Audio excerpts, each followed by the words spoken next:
दोस्तों नमस्कार, मेरा नाम प्रशांत है और आप देखना शुरू कर चुके हैं भारत एक सोच। साथियों, चुनाव आयोग ने महाराष्ट्र और झारखंड में विधानसभा की चुनाव की तारीखों का ऐलान कर दिया है। झारखंड में 2 फेज में चुनाव होगा, 13 और 20 नवंबर को। महाराष्ट्र की 288 विधानसभा सीटों पर 20 नवंबर को एक फेज में, सिंगल फेज में चुनाव होगा। इसके अलावा उत्तर प्रदेश में भी उपचुनाव होना है।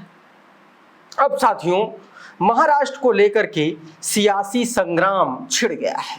समाजवादी पार्टी ने सीधे तौर पर गठबंधन के दलों और गठबंधन के सहयोगियों को खुली चेतावनी, खुली नसीहत दे दी है कि अगर समाजवादी पार्टी को महाराष्ट्र में उचित सम्मान नहीं मिला या फिर जितनी सीटें मांगी गई हैं समाजवादी पार्टी द्वारा, अखिलेश यादव द्वारा, उतनी सीटों पर अगर हामी नहीं भरी गई तो समाजवादी पार्टी अकेले ताल ठोक देगी, वो भी 2 दर्जन से ज्यादा सीटों पर। साथियों, क्या कुछ ये पूरा मामला है और किसने इसके बारे में इतना खुले तौर पर ऐलान कर दिया है, और समाजवादी पार्टी के इस ऐलान के बाद कांग्रेस पार्टी, उद्धव ठाकरे और शरद पवार की क्या प्रतिक्रिया रहेगी, इसकी बात करेंगे। लेकिन सबसे पहले आपको बता दूं कि महाराष्ट्र में क्या होने जा रहा है। साथियों, मैं आपको बता दूं कि अखिलेश यादव 2 दिन के महाराष्ट्र दौरे पर जा रहे हैं। महाराष्ट्र में वो मालेगांव और धुले 2 जगहों का दौरा करेंगे। महाराष्ट्र समाजवादी पार्टी यूनिट के जो अध्यक्ष हैं अबू आजमी, उन्होंने इस चीज के बारे में जानकारी दी। महाराष्ट्र विधानसभा चुनाव को लेकर के उन्होंने नसीहत देते हुए सबसे पहले कहा कि अगर महाराष्ट्र विधानसभा में उनको सम्मानजनक जो है बात नहीं बनी या सम्मानजनक उनको स्थान नहीं दिया गया, तो फिर समाजवादी पार्टी के लिए बाकी के रास्ते भी खुले हैं। साथियों, मैं आपको बता दूं कि महाराष्ट्र में महाविकास आघाड़ी जो गठबंधन का नाम है, ये विपक्षी गठबंधन का नाम है। इसमें एनसीपी शरद पवार का गुट, शिवसेना यूबीटी उद्धव बाला साहब ठाकरे का गुट, कांग्रेस और समाजवादी पार्टी मिलकर के चुनाव लड़ रहे हैं। समाजवादी पार्टी ने साथियों 12 सीटों पर चुनाव लड़ने का पहले ही ऐलान कर रखा है। अखिलेश यादव ने अभी से 1.5 महीने पहले वहां पर प्रभारी भी घोषित कर दिए, जिसमें इंद्रजीत सरोज, लकी यादव और आपके नेता प्रतिपक्ष जो हैं अभी माता प्रसाद पांडे, इसके अलावा एक व्यक्ति और अखिलेश यादव ने यह कहा है कि हम जो है 12 सीटों पर चुनाव लड़ेंगे। हरियाणा में कहा गया कि इसी को लेकर के वो मान गए कि महाराष्ट्र में उनको पर्याप्त स्पेस दिया जाएगा। कांग्रेस ने ऐसा वादा किया। अबू आजमी ने क्या कुछ बयान दिया है वो सबसे पहले मैं आपको बताता हूं, और उसके बाद महाराष्ट्र की जो सियासी गोटी है वो समाजवादी पार्टी ने कैसे फंसा रखी, समाजवादी पार्टी के इर्द गिर्द कैसे गठबंधन की जीत या हार दोनों लटक रहे हैं, इसके बारे में बताऊंगा। अबू आजमी ने साथियों बयान देते हुए सीधे तौर पर क्या कुछ कहा है आपकी स्क्रीन पर। अबू आजमी कहते हैं कि एमवीए के नेता समाजवादी पार्टी का उनके गठबंधन में अपमान न करें। अब तक एमवीए यानी कि महाविकास आघाड़ी की कई बैठकें हुई, लेकिन उन्हें सिर्फ एक मीटिंग में ही बुलाया गया और वो भी सिर्फ 5 मिनट चर्चा की गई।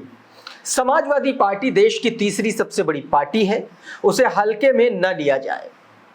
उन्होंने कहा कि समाजवादी पार्टी को विश्वास में नहीं लिया और उचित हिस्सेदारी नहीं दी तो समाजवादी पार्टी अन्य किसी गठबंधन यानी थर्ड फ्रंट या प्रकाश अंबेडकर के साथ या अकेले महाराष्ट्र में 2 दर्जन से अधिक सीटों पर चुनाव लड़ेगी, और फिर मुस्लिम वोटों का बंटवारा हुआ तो उसके लिए समाजवादी पार्टी नहीं बल्कि महाविकास आघाड़ी गठबंधन जिम्मेदार होगा। सीधे तौर पर आप देखिए, इतने स्पष्ट शब्दों में, इतने तल्ख लहजे में अबू आजमी ने सीधे तौर पर उन्होंने ये बात कह दी। अब ये बात कहने की आखिर जरूरत क्यों पड़ी अबू आजमी को, इसको जरा समझ लेते हैं। साथियों, महाविकास आघाड़ी गठबंधन के तले वहां पर विपक्ष जो है चुनाव लड़ रहा है, लेकिन समाजवादी पार्टी को गठबंधन की बैठकों में बुलाया ही नहीं जा रहा। कई बार वहां पर एमवीए की बैठकें हो चुकी हैं, बावजूद इसके समाजवादी पार्टी को वहां पर आमंत्रित नहीं किया जाता, नहीं बुलाया जाता, बैठकें हो जाती हैं।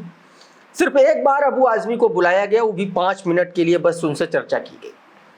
और इसी से गुस्साए अबू आजमी ने अब समाजवादी पार्टी ने महाराष्ट्र में अपना अल्टीमेटम दे दिया है। और इस अल्टीमेटम के बाद कांग्रेस पार्टी, शिवसेना यूबीटी और जो एनसीपी का शरद पवार का जो गुट है, इनकी मुश्किलें बढ़ गई। क्यों बढ़ गई है ये समझ लीजिए। साथियों, समाजवादी पार्टी ने महाराष्ट्र में मुंबई और उसके आसपास के इलाकों और जो मुस्लिम बाहुल्य सीटें हैं वहां पर चुनाव लड़ने की बात की थी कांग्रेस ने। कांग्रेस की इससे बात भी हुई थी, कांग्रेस ने इस पर हामी भी एक तरीके से अपनी मुंह खामी भरी थी। और यही वजह थी कि हरियाणा में समाजवादी पार्टी ने, अखिलेश यादव ने अपने पैर पीछे खींच लिए, वो मान गए। अखिलेश यादव वैसे जाने भी जाते हैं बैलेंस करने के लिए चीजों। आप तमाम सारे चुनाव देख लीजिए, किस तरीके से उकसाया कमलनाथ ने मध्य प्रदेश में, कौन अखिलेश, अजय राय ने कैसे उकसाया, क्या क्या नहीं कहा, लेकिन अखिलेश यादव ने एक परिपक्व नेता का उदाहरण दिया, परिचय दिया, और वो हमेशा बैलेंस कर करके चले, गठबंधन के सहयोगियों को स्पेस देते हुए चले। उत्तर प्रदेश में भी कहा जा रहा है कि समाजवादी पार्टी कांग्रेस को सीटें देने के लिए तैयार है, लेकिन महाराष्ट्र में इस तरीके का सौतेला व्यवहार, और इसी को लेकर के अबू आजमी ने जबरदस्त तरीके से महाविकास आघाड़ी गठबंधन, जिसमें कांग्रेस है, जिसमें शिवसेना का उद्धव गुट है, जिसमें शरद पवार का गुट है एनसीपी का, इनको सीधे तौर पर खुली चेतावनी दे दी। अबू आजमी ने सीधे तौर पर यह कहा कि हमारी तैयारी 5 सीटों पर एकदम पुख्ता हो चुकी है, और उन सीटों का उन्होंने नाम भी ले लिया। उन्होंने कहा कि मानखुर्द, शिवाजी नगर, गोवंडी, भिवंडी ईस्ट, भिवंडी वेस्ट, मालेगांव और धुले सीट। इनमें से 2 सीटों पर अखिलेश दौरा करने वाले हैं, एक तो मालेगांव सीट और दूसरी धुले सीट। जब 18 और 19 तारीख को 2 दिन के दौरे पर अखिलेश यादव महाराष्ट्र में रहेंगे, तो इन्हीं 2 सीटों का वो दौरा करने जाएंगे। और 5 सीटों पर कैंडिडेट घोषित, एक तरीके से तैयारी पुख्ता हो चुकी है। और अबू आजमी का कहना है, समाजवादी पार्टी का कहना है कि 12 सीटों पर वो चुनाव लड़ेगी।